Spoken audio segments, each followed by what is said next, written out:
What's up, family? Happy Monday and happy Martin Luther King Day. We are celebrating a great man who tried to bridge the great divide of racism in America. 50 years later, that divide is still here and it's still thriving, as you can tell with our president and with the recent incidences from Charlottesville to you name it. Pretty much wherever you go, there is still some sort of racism going on today. So thank you, Martin Luther King. We know you did your best, but unfortunately, that's just America for you. What I do want to talk about is immigration and customs enforcement deporting a Mexican right here in Detroit, where I live, Metro Detroit. Deporting him from his family, 39-year-old Jorge Garcia, an upstanding individual here in the city. He worked at a landscaping company, paid all his taxes, had 2 kids, age 12, and a wife. All are U.S. citizens. But because of Trump's awesome crackdown on illegal immigration, they decide, hey, this guy looks really good. He's an upstanding citizen, pays all his taxes.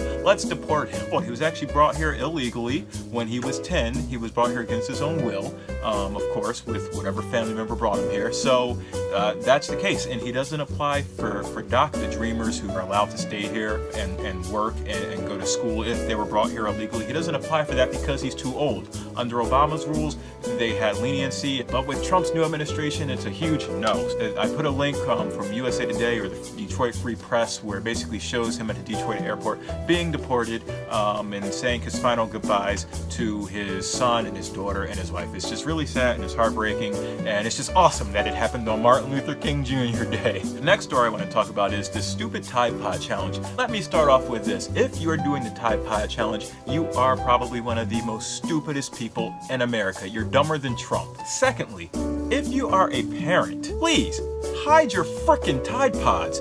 Put a safety lock on them. I don't care how old your children are, if they're 0 or if they're 18 years old, if they're still living in your house and they're adults, hide your Tide Pods. Something is happening to children and to young adults today where they have just lost their darn minds. From Logan Paul filming of dead bodies in Japan to this Tide Pod Challenge, the fact that Tide had to enlist Rob Gronkowski, they enlisted this guy to tell other crazy kids not to eat Tide Pods is ridiculous. I don't understand what is happening, and it's really scaring me. If you want to protect your children, maybe the best thing to do is just to chain them up. This is Tone's Take Breaking News.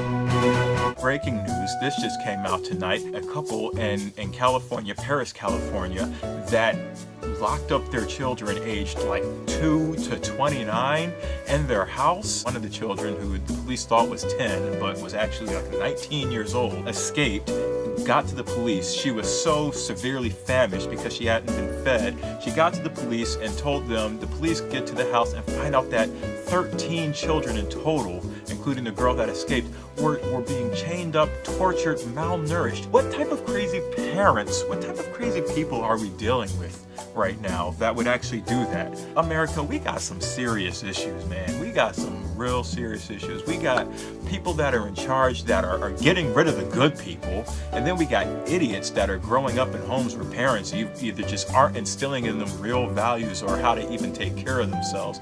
And then we have parents and adults that are just insane out of their minds. If you know, or if you think that you might be living next door to someone who is insane, if you see someone's child that's acting a little bit out of order, just come up to them and just grab them by the neck and say, straighten up. We need to get back to, I don't even know. I really don't know. Today I am just flabbergasted by all the news that I heard today. That's all I've got. That's my take. I'm done. Goodbye.